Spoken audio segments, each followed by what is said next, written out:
विवेक के साथ किया जा सकता है। विकास सभी देशवासियों को आगे बढ़ने का समान अधिकार देकर ही संभव है।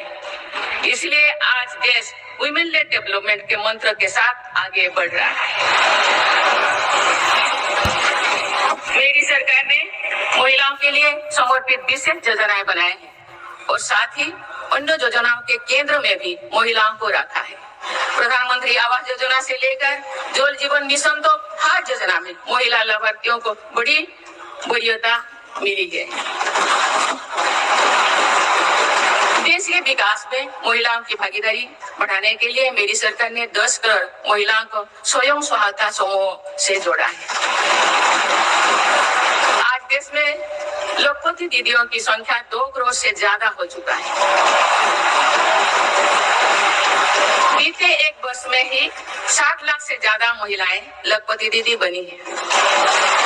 मेरी सरकार कुल 3 करोड़ महिलाओं को लखपति दीदी बनाने के लक्ष्यों को जल्द प्राप्त करने वाले हैं। माननीय सदस्यगण, नमो ड्रोन दीदी योजना भी देश के सुदूर अंचलों तक महिला सशक्तिकरण का एक पर्याय बनकर उभरी है। एक प्रशिक्षित ड्रोन दीदी अब आधुनिक तकनीक से जरिए एग्रीकल्चर सेक्टर को ट्रांसफॉर्म कर रहे हैं। मेरी सरकार महिलाओं की आर्थिक उन्नति के साथ साथ अनेक पोषण, स्वास्थ्य और शिक्षा जैसी सभी विषयों पर ध्यान दे रही है। सितंबर के महीने में चलाए गए स्वस्थ नारी सशक्त परिवार अभियान के तहत लगभग 7 करोड़ महिलाओं की स्वास्थ्य जांच हुई है। इस अभियान ने महिलाओं को त्वरित इलाज शुरू करने में मदद की है। माननीय सदस्यगण, मेरी सरकार की प्रगतिशील सोच और नीतियों के परिणाम स्वरूप देश के हर महत्वाकांक्षी क्षेत्र में महिलाएं तेजी से आगे बढ़ी है। इसी दिशा में कुछ ही महीने पहले देश ने एक और बड़ा माइलस्टोन हासिल किया है। राष्ट्रीय शिक्षा अकादमी यानी एनडीए में महिला कैडेट्स का पहला बैच पास आउट हुआ है। इससे ये विश्वास और मजबूत हुआ है कि देश के विकास और सशक्तिकरण में नारी शक्ति सबसे आगे खड़ी है। माननीय सदस्यगण, श्री गुरु तेग बहादुर जी ने हमें सिखाया है, भय काहू को देख नए भय मानत आन, यानी हम ना किसी को डराए और ना किसी से डर कर जिए। इसी निडर मन से, इसी भावना से देश की सुरक्षा सुनिश्चित कर सकते हैं। भारत ने सिद्ध किया है कि शक्ति का प्रयोग उत्तरदायित्व और विवेक के साथ किया जा सकता है। ऑपरेशन सिंदूर से विश्व ने भारतीय सेना का शौर्य और पराक्रम देखा। हमारे देश ने अपने संसाधनों के बल पर आतंकियों के अड्डे को ध्वस्त कर दिया है। मेरी सरकार ने कड़ा संदेश दिया है कि भारत पर किसी भी आतंकी हमले का जवाब दृढ़ और निर्णायक होगा।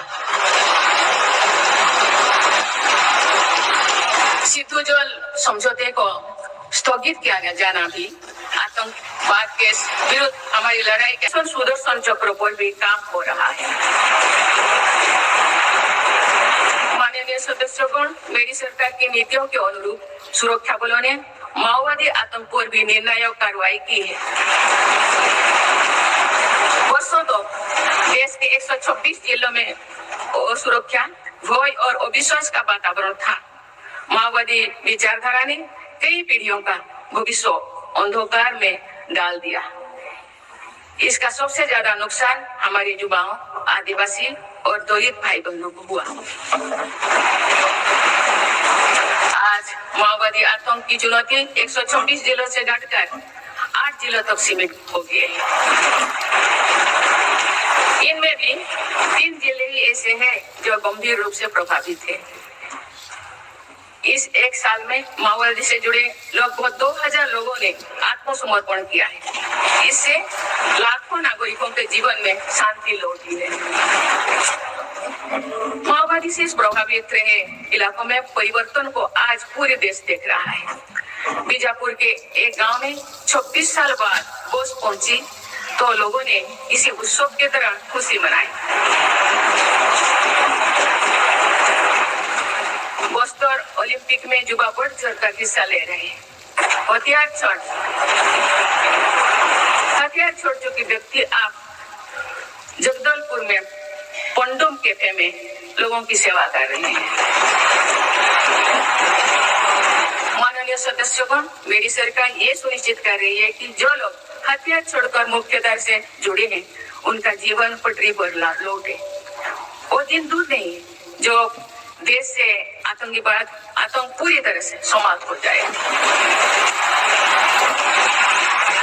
माननीय सदस्यगण, गुरुदेव रविंद्रनाथ टैगोर ने कहा था कि आजादी तब तक अधूरी है जब तक आत्मनिर्भरता का जीवन ना जिया जाए।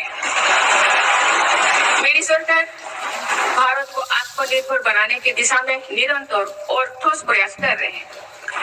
आज मेक इन इंडिया के विजन के साथ बने उत्पाद दुनिया के अलग अलग बाजारों तक तो पहुंच रही है।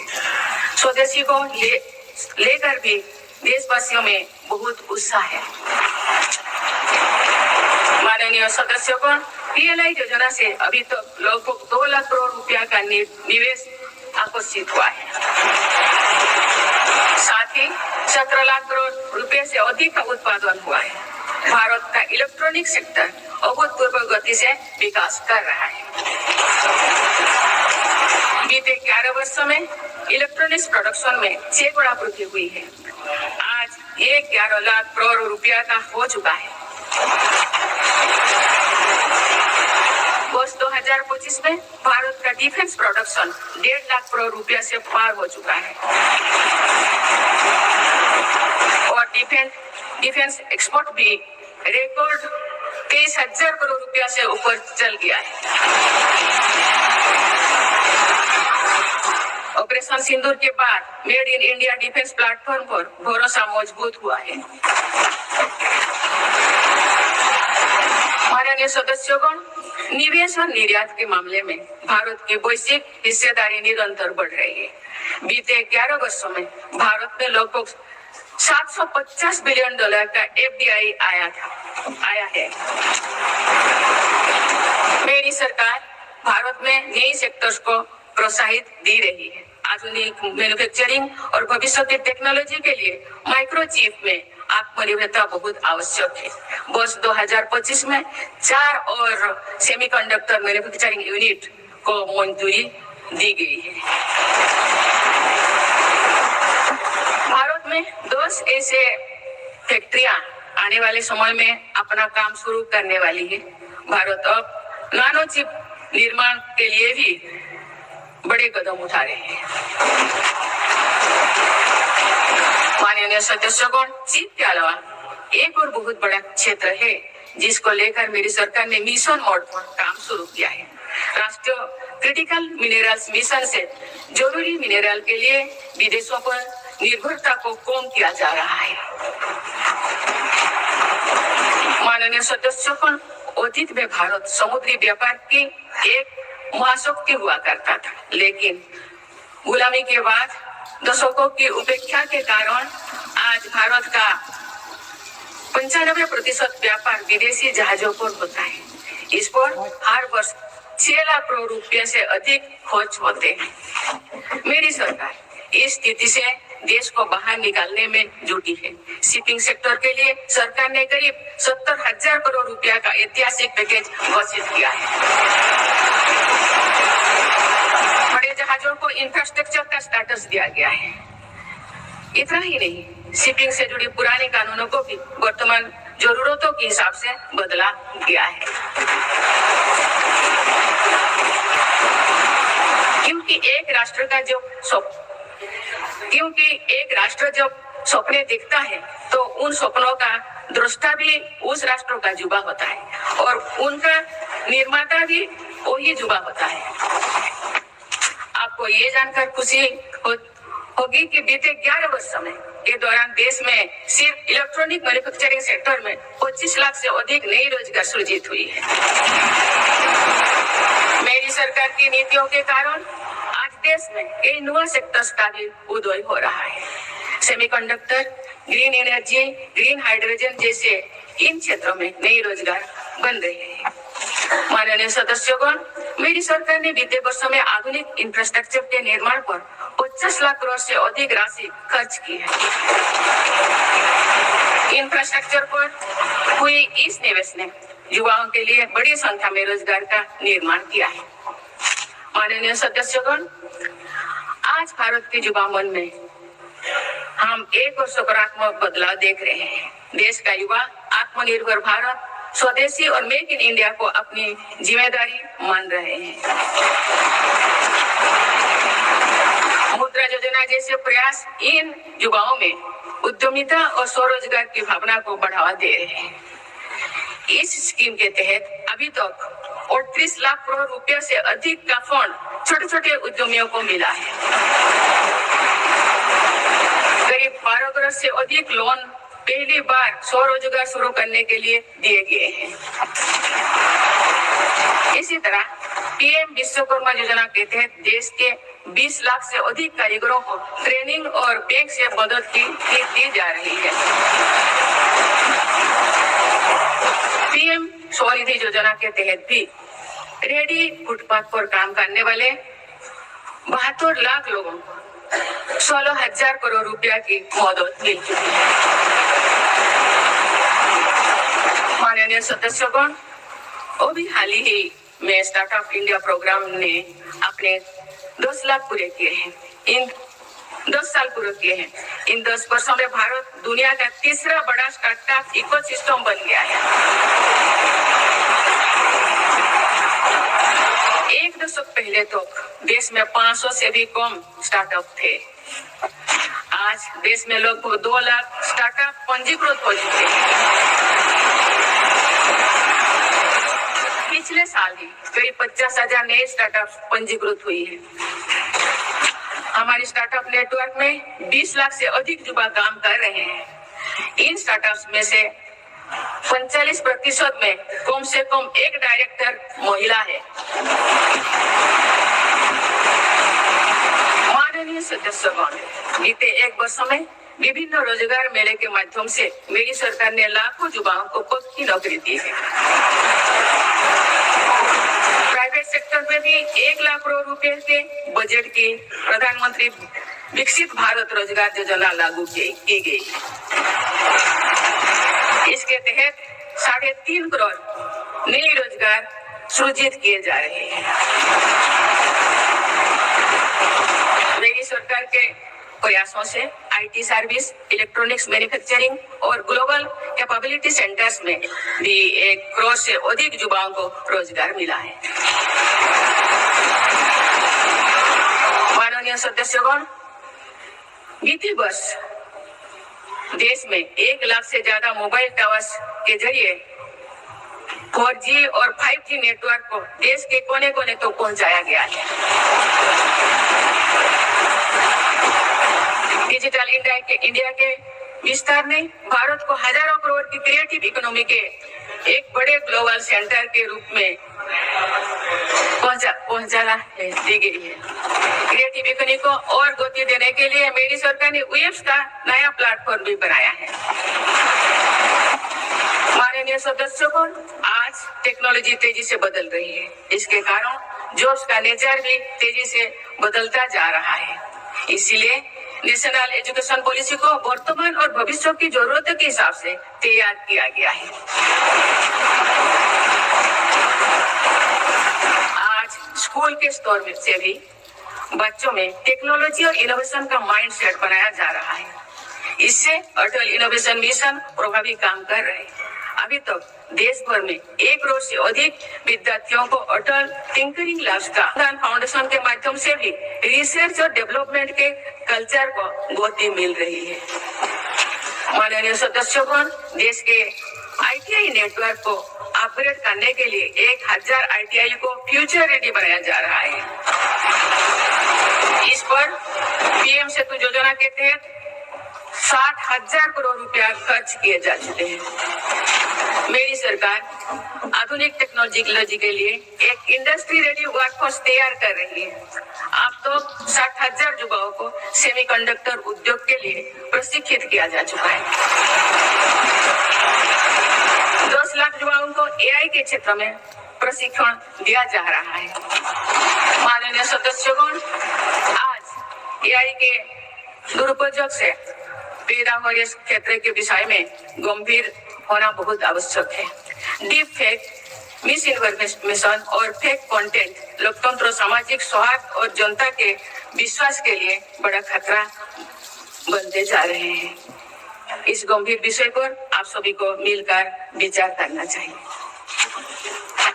माननीय सदस्यगण, भारत के युवाओं और मेरी सरकार के साझा प्रयासों से देश में खेलों का भी अभूतपूर्व विकास हो रहा है।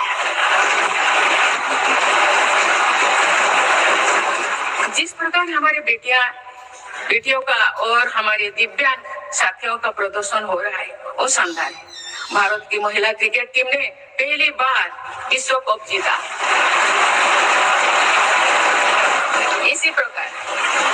इसी प्रकार ब्लाइंड वुमेन क्रिकेट टीम ने भी वर्ल्ड कप जीता।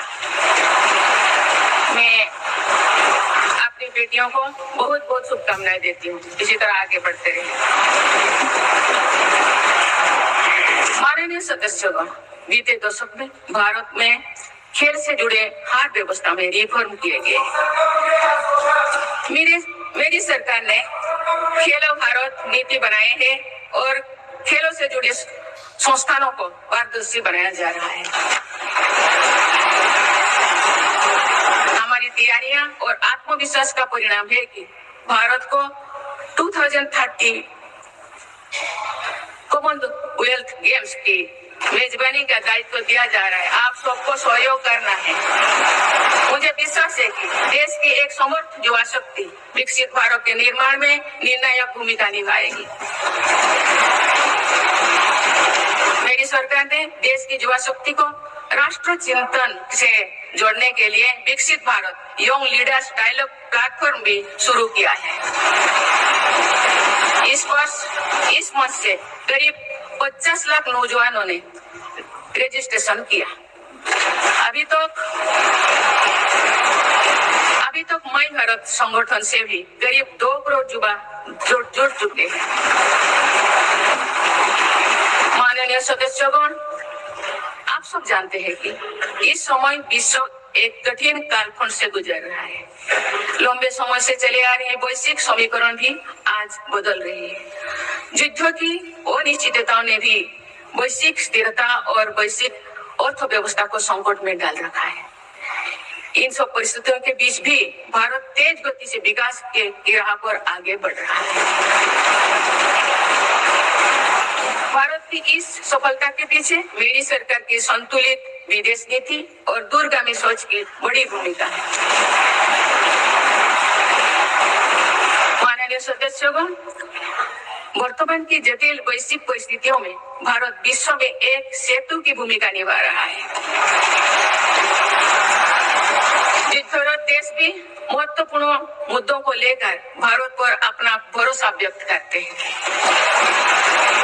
ये संतोष की बात है कि भारत ने संतुलन, निष्पक्षता और मानवीय दृष्टिकोण को प्राथमिकता दी है।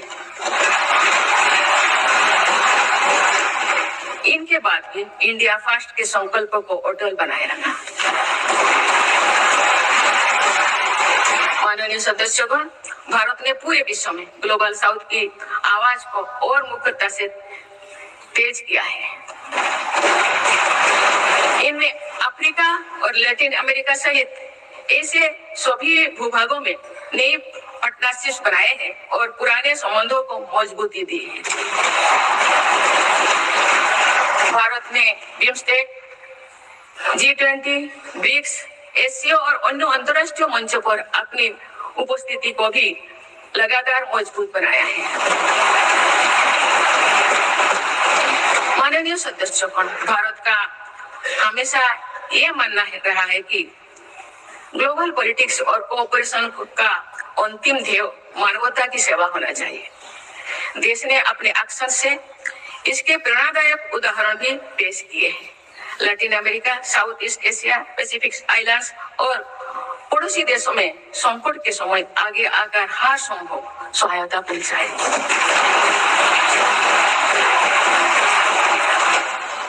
नवंबर 2025 में श्रीलंका में साइक्लोन गेतबाह के द्वारा मेरी सरकार ने ऑपरेशन सागर बंधु चलाया है। हमारे देश ने म्यांमार और अफगानिस्तान में भी फास्ट रेस्पॉन्डर की भूमिका दर्शाई। भारत अपने व्यापक भूमिका और सकारात्मक सक्रियता के साथ आज कई वैश्विक संगठनों में बड़ी जिम्मेदारियां निभा रहे हैं। इस साल ब्रिक्स की अध्यक्षता भारत के पास है और दुनिया इसे सकारात्मक दृष्टि से देख रही है। भारत भविष्य के अवसरों और चुनौतियों को देखते हुए वैश्विक समुदाय को एक मंच पर लाने के लिए ग्लोबल एआई इम्पैक्ट समिट भी करने जा रहा है। ये आयोजन भी दुनिया के लिए एक महत्वपूर्ण इवेंट साबित होगा। माननीय सदस्यगण, विकसित भारत के लक्ष्य तक पहुंचने के लिए जितना महत्व आधुनिक विकास को देना है, उतना ही महत्व अपने राष्ट्रीय आत्मसम्मान और सांस्कृतिक स्वाभिमान को भी देना है। सांस्कृतिक दृष्टिकोण से भारत विश्व के समृद्ध देशों में से एक है। मेरी सरकार इस विरासत को देश की ताकत बनाने के लिए काम कर रही है। गुलामी के कालखंड में मकाले के षड्यंत्र द्वारा भारत के लोगों में हीन भावना में भरने काम किया गया था। आप आजादी के बाद पहली बार मेरी सरकार ने ही उसे तोड़ने का साहस किया है। माननीय सदस्यगण, आज देश अपनी सांस्कृतिक धरोहर को सहेजने और संभालने के लिए हर मोर्चों पर काम कर रहा है।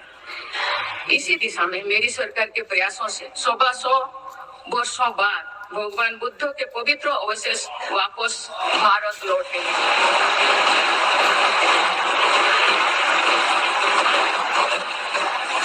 उन्हें आप सामान्य जनमानस के दर्शन के लिए समर्पित किया गया है।